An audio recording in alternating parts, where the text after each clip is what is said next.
পুরাতন মালদার Lolabag water treatment প্ল্যান্টে যান্ত্রিক ত্রুটির কারণে শহরের একাংশে ফের পানীয় জলের হাহাকার দেখা দিয়েছে।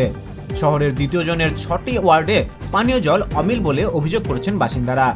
গত শনিবার থেকে 7, 8, 9, 10, 19 এবং 20 নম্বর ওয়ার্ডগুলিতে পানীয় জল মিলছে না, ফলে বাসিন্দারা চরম দুর্ভোগে পড়ছেন। অনেকে জল কিনে খেতে বাধ্য হচ্ছেন।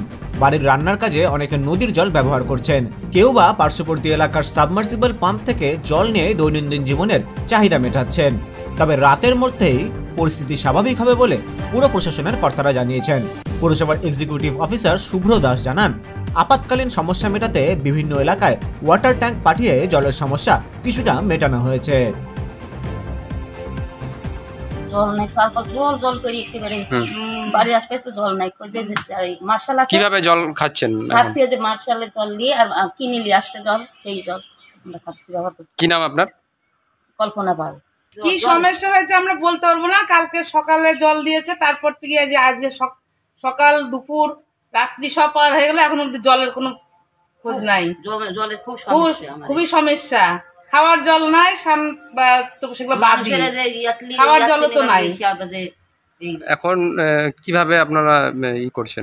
আমরা নদী গেছিলাম, স্নান করে আসলাম, এবার ওইভাবে চলছি। এক টাঙ্কি জল রাস্তাতে দিয়ে গেছিল, ওই জলটাই খেলাম, ওটা দিয়ে যা একটু ব্যবহার। আর মানুষের বাড়ি থালা বাসন সব পড়ে আছে, থালা বাসন কাপড় চোপড় সবই পড়ে আছে। এখন পাড়ার নামটা কি? পাড়ার নাম বাঁচামারি পালপাড়া। আপনার নাম? রেখা পাল। রেখা পাল। কালকে থেকে তো জল উঠছে না, ট্যাঙ্কিতে জল আসছে না। এটা কোন পাড়া? আমাদের এটা নেতাজি। কি সমস্যা হচ্ছে জল? জল পাচ্ছি না, এটাই জানি যে ট্যাঙ্ক কোনো সময়তে জল পাচ্ছি না।